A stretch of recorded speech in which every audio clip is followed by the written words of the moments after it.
persons and entities having contributed or assisted in any way, including by providing the means in the commission of human rights violations.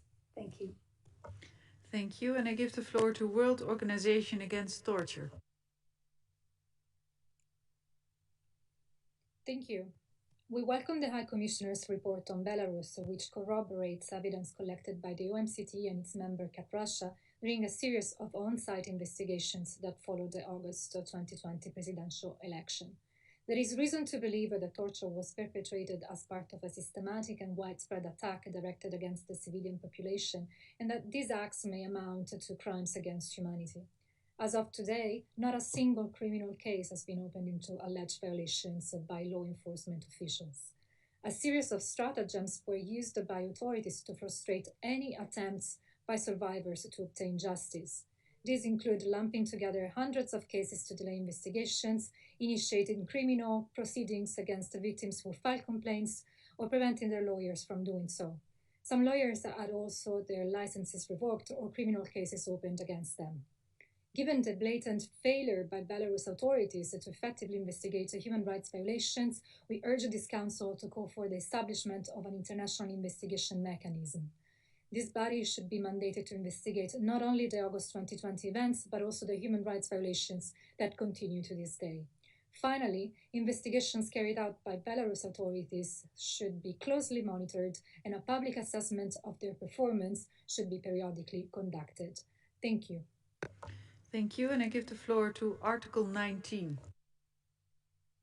Спасибо. Thank you. I'm speaking on behalf of Article 19 and the Belarusian Association of Journalists. We witnessed the brutal repression of journalists, protesters and human rights defenders.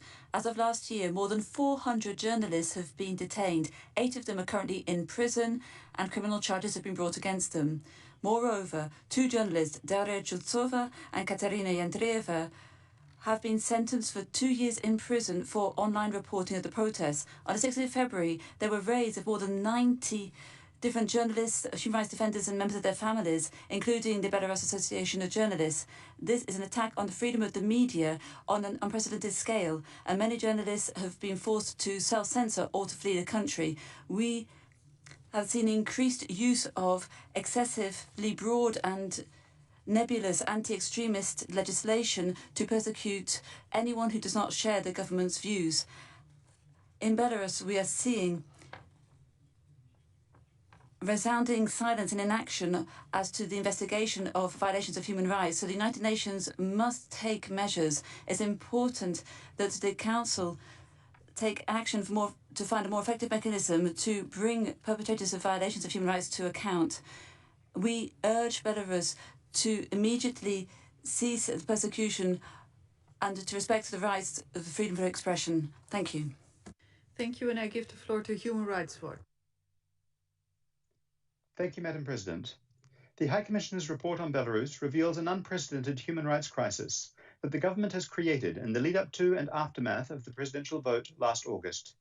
It compellingly details the widespread, brutal and violent crackdown on peaceful protesters, the detention of ever larger numbers of journalists, and the impunity for police responsible for hundreds of incidents of beatings.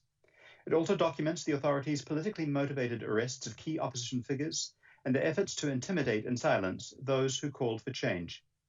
In recent weeks, authorities have escalated this crisis by targeting defenders who have provided legal assistance and other support to victims of the crackdown, and journalists who report on protests or expose flagrant abuses. Just last week, authorities launched nationwide raids against these defenders and journalists as part of so-called criminal investigations into their alleged organization of and participation in protests. 2 journalists received a 2-year prison sentence merely for live streaming a peaceful protest.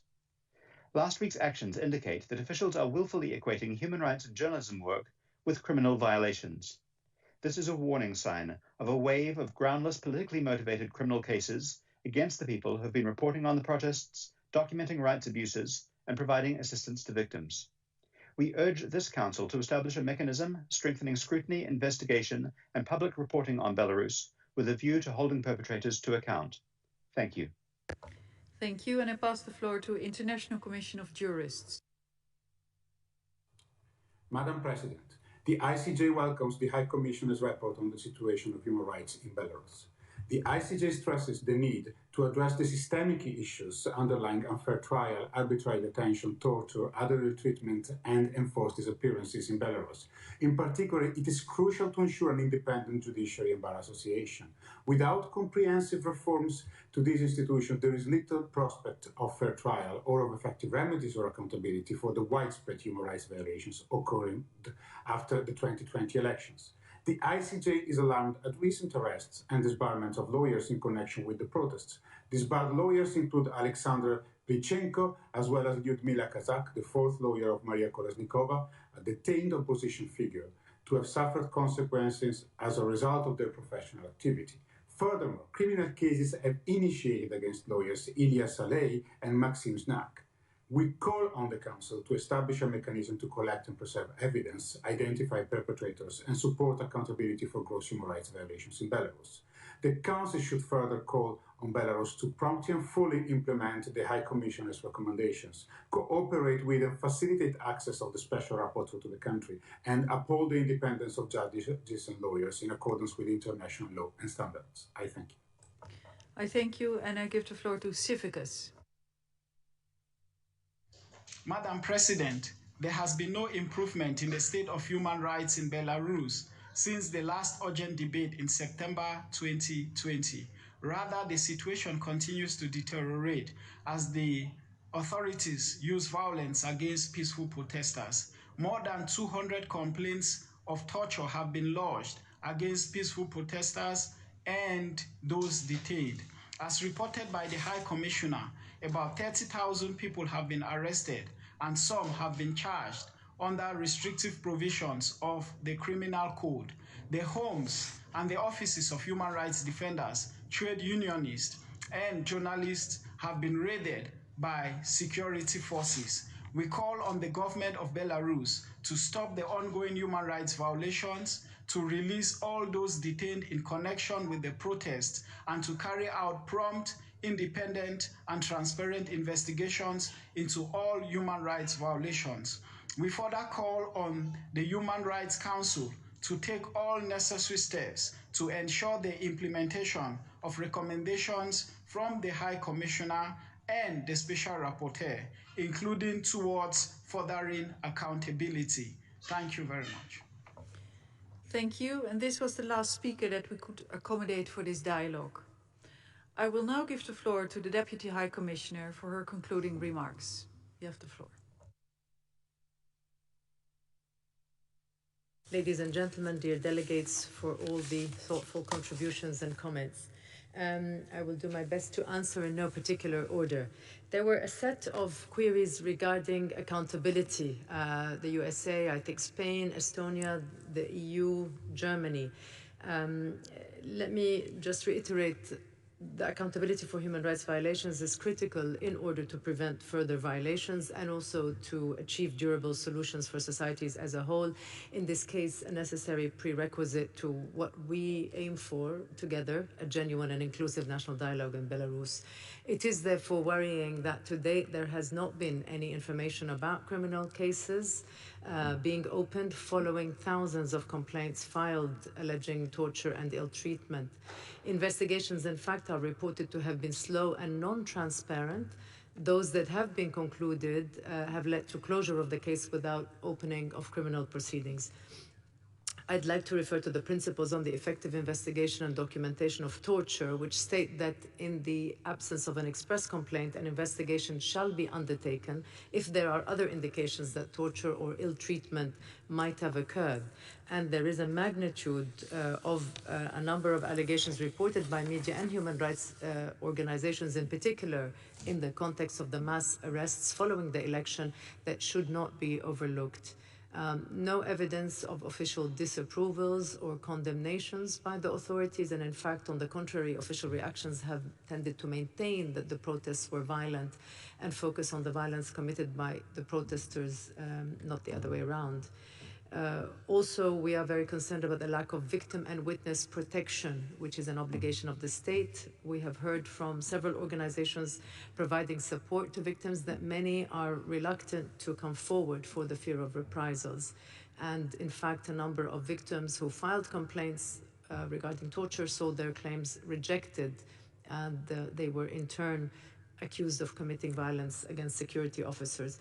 Ultimately, the primary responsibility for protection and promotion of human rights rests with the concerned state, in this case the Belarusian authorities, and with it, of course, the responsibility to ensure accountability, and therefore it is up to the government and to the international community now to agree upon further actions in this regard, and clearly we remain at disposal to facilitate.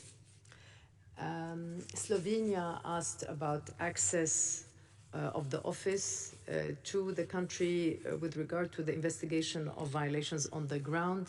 Last October, we requested via the permanent mission of Belarus access to the country for a technical team to go from here for monitoring purposes as part of the implementation of the Council's mandate as per Resolution 45/1.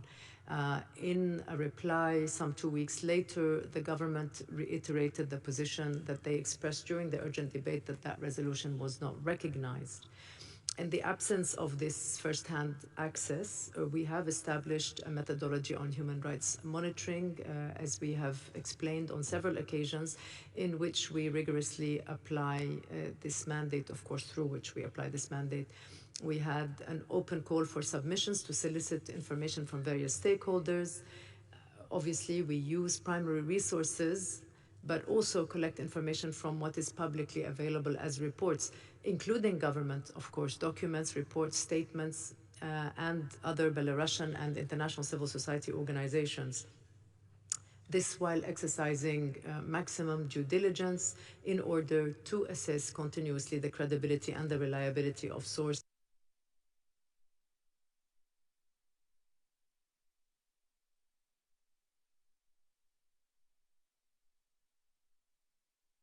Recommendations, how feasible the implementation, and what of the partnership with the government in this regard. Obviously, the primary responsibility for protection and promotion of human rights rests with the concerned state, as I just reiterated, and so does the responsibility to ensure the implementation of these recommendations. We hope that irrespective of its position vis-à-vis the mandate, Resolution 45/1, the government of Belarus will continue to engage with us in order to implement these recommendations in the comprehensive report, and of course we are ready to facilitate anything that may be needed. New Zealand asked us about human rights observers and civil society access to monitor the situation in detention centers. Let me say, we hear from these constituents that they do not have sufficient access to monitor the situation in detention centers. As you know, there were sets of recommendations that came from 3 cycles of the Universal Periodic Review, from special procedures and treaty bodies, regarding the need for Belarus to establish a national prevention mechanism with the involvement of civil society, precisely to monitor the situation in detention centers, and we very sincerely encourage the authorities to move on those recommendations. Ireland asked about impunity breeding further violence and the rule of law. I think we have often discussed and we confirm the need for far-reaching reforms in Belarus to address what are now long-standing systemic gaps in the protection of human rights and the rule of law, to enhance good governance and to build accountability in the institutions. These can only be achieved through broad and inclusive consultation that takes into account people's needs and views, and we are of course ready to extend any technical assistance required in that regard. Greece and Canada raised the issue of the harassment, detention of journalists and media workers. Obviously, again, very unfortunately, we saw cases of undue or politically motivated restrictions on the work of independent media, pressure, intimidation, even criminal charges brought against journalists in Belarus. There were a few examples cited just now by some of the NGO community, but we have seen journalists accused for the exercise of their professional activities during peaceful protests. There were also large-scale searches and raids in independent media offices that intensified on the 16th of February. many reportedly connected to allegations of criminal investigations for, quote, mass disorder. In fact, according to various sources, as of the 23rd of this month, 9 journalists are in detention, 7 of whom are suspects in criminal cases. We issued a tweet on this matter on the 18th of February, and I would like to reiterate our call there for the government of Belarus to immediately put an end to this harassment and intimidation of journalists and the independent media. The UK asked regarding the order of priority of the recommendations. I think from this analysis, it is clear that the human rights concerns that we have, the challenges that Belarus faces, are complex, and therefore any solution that is going to be genuine and long-lasting would require action on multiple tracks. I mean, an integrated, holistic approach to the entire body of recommendations. However, a critical and genuine starting point should be the immediate and unconditional release of those unlawfully or arbitrarily detained for peacefully exercising their freedoms of expression, association, and peaceful assembly. Also, following through with credible and effective, transparent investigation into allegations of violations with accountability for the victims, so accountability to for the perpetrators, to enable the victims to obtain redress and remedy. And respecting those freedoms, at least in this first instance, would certainly pave the way for the genuine dialogue that we are calling for in order to comply with other pressing issues. The Marshall Islands asked about the protection of women and children. There have been indeed numerous accounts of unnecessary and excessive use of force against women during protests, including beatings during transportation in detention facilities and gender-based violence of various descriptions. We are concerned to hear that there were many, particularly in detention facilities, many transgressions that were designed to humiliate, it would seem, and many allegations of threats of rape for both women and men, which have been brought to the attention of the relevant UN special procedures. Obviously, these are difficult to speak about, but let me say here, we heard from the representative of UNFPA today.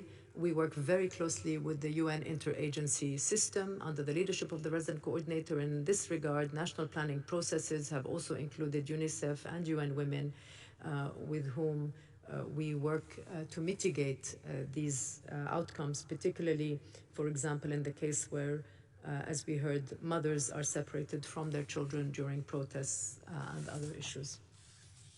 And I think the question from the Netherlands regarding the findings of any indication that the OSCE and the UN will be allowed to mediate. I believe this is for the government of Belarus and the international community to agree on. Certainly speaking on behalf of the mandate of our office, I can confirm that should such an agreement be reached, should OHCHR be approached to support its implementation, we will be more than ready to facilitate such inclusive and genuine outcomes. Madam Vice President, ladies and gentlemen, allow me to stress in closing that this is the spirit of cooperation which we are targeting. We believe in the need for full national engagement and national ownership, which is the cornerstone of all durable solutions. Dialogue with trust. I think Turkey mentioned the trust deficit across all stakeholders, all components of society, well beyond government, in order that we can together meet the legitimate aspirations of all Belarusian citizens. Thank you very much. Thank you. And this brings us to the end of this interactive dialogue. I wish to thank the High Commissioner and the Deputy High Commissioner for their participation in this meeting.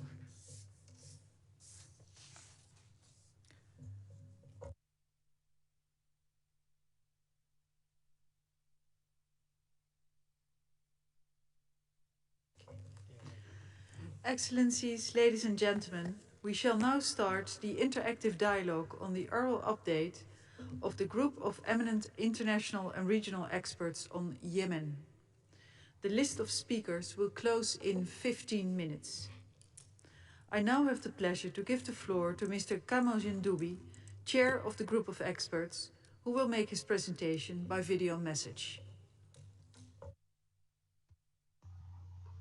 Madame la Présidente, Excellences. Madam President, Excellencies, ladies and gentlemen, on behalf of my co-experts, I have the privilege to deliver this briefing pursuant to this Council's request set forth in its Resolution 45/15 of the 6th of October 2020. Since we submitted our last report in September 2020, several events have occurred. Before starting with those directly affecting the implementation of the present resolution, as requested, we would like to thank the Coalition and the de facto authorities for their responses to our report that have been duly taken into consideration. You will recall that this Council extended our mandate for a further year and substantively expanded our mandate in several respects. Despite this expanded mandate, the group of experts has not been furnished with the requisite human and material resources to carry it out, mainly because of the liquidity crisis within the United Nations regular budget. That this is the case halfway through our present mandate is wholly unacceptable and sends the wrong message to people suffering in Yemen at a time when they need all the support the international community can muster. The war in Yemen will soon enter its 7th year and shows no signs of abating. Tragically, as the conflict continues, violations of international human rights and humanitarian law continue to be perpetrated at an alarming rate and scale. In previous mandates, given the sheer scope and number of the violations occurring on the ground, the group of experts has had to prioritise the examination of various categories of violations and numerous incidents according to their gravity, intensity and significance. The current delay in the establishment of the Secretariat, due to the United Nations regular budget liquidity crisis and the related recruitment freeze, has further severely impeded our ability to discharge our mandate. The group remains gravely concerned about the very heavy toll of the conflict on civilians. The failure to reach a permanent and comprehensive peace agreement has mired Yemenis in a bloody quagmire, the negative effects of which are exacerbated by the deteriorating economic and political situation. Although the exchange of 1,056 prisoners between the government of Yemen and the de facto authorities in October 2020 represents a positive development, it also demonstrates the magnitude of the campaign waged by the parties to the conflict against civilians, as measured through their policies of detentions and forced disappearances. Women holding photographs of their disappeared relatives have become an enduring image of suffering in Yemen, an image that speaks volumes about the gravity of the violation of enforced disappearance, the taking of a father, a husband, a brother or a son, the desperate search for their whereabouts through official and unofficial channels, and the misery for those left behind. In political developments, the formation of a government as a result of negotiations between the internationally recognised Yemeni government and the Southern Transitional Council, the SDC, was an important step towards reaching peace in Yemen, despite coming about 13 months after the conclusion of the 2009 Riyadh Agreement. Unfortunately, the newly formed government is bereft of any female representation. To our knowledge, this is the first time in 20 years that no woman has been appointed to cabinet.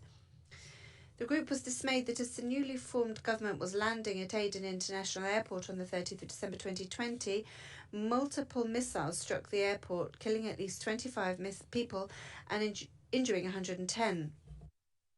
This attack signifies the continuing disregard of international humanitarian and human rights law that characterises the ongoing war. Militarily, since the submission of our last report, armed confrontations have continued to rage on a multitude of distinct front lines, expanding to new areas. Civilians are the main victims of an ever-growing cycle of violence. In recent weeks, while fierce fighting has concentrated around the northern governorate in the city of Marib, the fighting between the Yemeni government forces and de facto authorities in Taiz city and Hudaydah governorate continued. As war goes on in Yemen, civilians continue to lose everything: their homes, livelihoods, their lives. In 2020, 172,000 persons, that's 28,659 families, were displaced, about half of whom are women, with an estimated 82% of the displacement being due to conflict, particularly in the governorates of Marib, Hudaydah, Dale, Taiz, Jaf, and Hadramaut. Additionally, the recent escalation of hostilities in Marib has again forced an estimated 54,500 more people to flee their homes. The scale of the attacks, the weaponry used, and the resulting number of casualties share certain commonalities, regardless of whether the attacks are being committed by the government of Yemen, the coalition, or the de facto authorities. In no instance have the warring parties shown any genuine commitment to their obligations under international law to take all feasible precautions in attack and to avoid or minimise incidental loss of civilian life, injury to civilians, and damage to civilian objects. The warring parties in Yemen continue to deprive civilians of their right to access affordable medical care, notably through their continued attacks on hospitals and medical units and their targeting of health personnel. As COVID-19 spreads throughout the country, Yemen is facing an emergency within an emergency, as the remaining half of the health facilities that are operational in Yemen are under-equipped to cope with the disease. The group of experts remains gravely concerned at the dire humanitarian situation in Yemen and the ways in which conduct of the parties is exacerbating it. Not surprisingly, humanitarian actors are releasing ever more alarming figures about the world's worst humanitarian crisis that is Yemen. In view of the continued lack of funding for international humanitarian assistance for Yemen, the already dire humanitarian crisis is only worsening.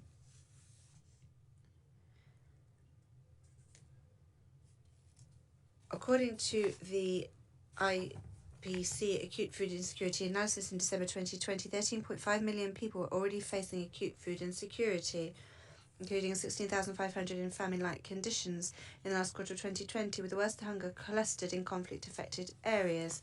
The children of Yemen continue to endure the misery of a war inflicted by the parties to the conflict, assisted by the states. Their plight has largely been ignored by the international community. Almost 2.3 million children under the age of 5 in Yemen are projected to suffer acute malnutrition in 2021. Of these children, 400,000 are expected to suffer from severe acute malnutrition, and they may die if they do not receive urgent treatment. While the new US administration's suspension of the decision to designate the de facto authorities as a foreign terrorist organization is an important step towards ensuring the continued provision of humanitarian assistance, we reiterate our call for the international community to act urgently to increase financial support that will help to prevent famine in Yemen. The group of experts is dismayed at the shrinking democratic space and lack of fundamental freedoms manifested in continuing restrictions on freedom of expression, freedom of religion, arbitrary deprivation of liberty, enforced disappearance and intimidation of journalists, human rights defenders and members of minority groups. The group of experts is appalled that the Safer tanker loaded with 1.1 million barrels of oil is at imminent risk of rupture or explosion. If this happens, it will result in an ecological, economic and humanitarian disaster of unprecedented proportions for Yemen and the whole of the Red Sea littoral.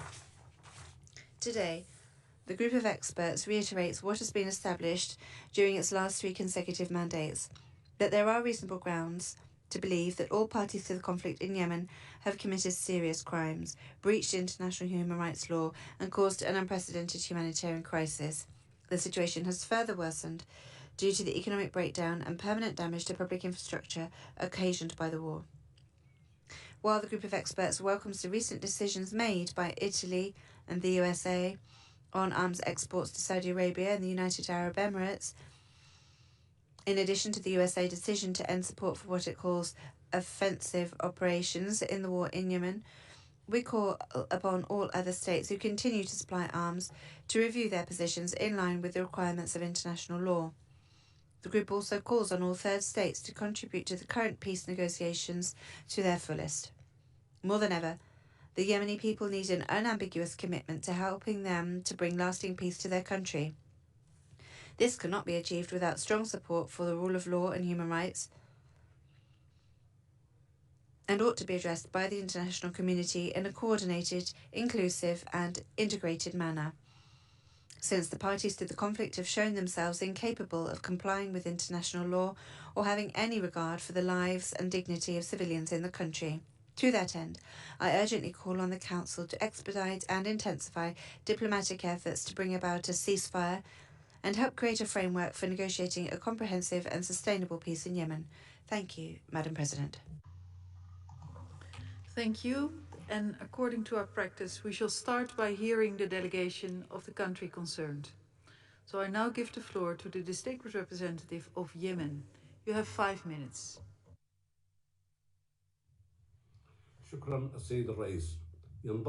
Madam President, my delegation aligns itself with the statement delivered by the Arab Group. And Madam President, my delegation has taken note of the statement delivered by the group of eminent experts on Yemen, and which is in line with previous reports from the same group. Therefore, I should say that my country and my government does not in any way recognise the documents and reports issued from that group. We do not recognise their objectiveness because this group is basing itself on unreliable information from unknown sources, from uncredible organisations, and these reports are stripped of all transparency. Madam President, the report from the group of experts is rife with contradictions, seeking to politicise the situation, and we therefore reject them. We reject the report and the statements by this group which are politicised. As regards the crimes committed by the Houthi militia, we would like to say that the human rights issues should not be affected by political considerations, by misinformation or by selectiveness. The practice and methodology adopted by this group in its annual reports does not respond to the criteria of transparency, professionalism and neutrality, nor does it respect the principles of the United Nations mechanisms. This has been demonstrated extremely clearly in the reports from the group of experts, which are not transparent. Way of example, the first report, where there is mention of a revolution and not of a coup d'etat. This is in contradiction with what has been announced in Resolution 2216 of the Security Council. The group of experts is hanging on this resolution, which has been the roadmap to come up with a political solution and peaceful solution in Yemen. The report is rife with contradictions, denial and rejection of the information that we have presented. It's a false representation of the situation and erroneous charges being levelled against the leaders of the revolution, and which confirmed the total lack of neutrality on the part of this group. This group is preventing any political solution in Yemen, and so we would like to say that this group of experts is going beyond its mandate by not documenting the violations committed by the Houthi against the civilians, and therefore these reports use erroneous terminology as well. The National Commission of Inquiry is tasked with examining violations on the ground, and that body enjoys the support of the High Commissioner, as well as the relevant resolutions under Article 10, technical assistance and capacity building. This commission submits its reports, which are entirely neutral and balanced regarding the violations committed in Yemen, and cover all violations without discrimination of against who committed them.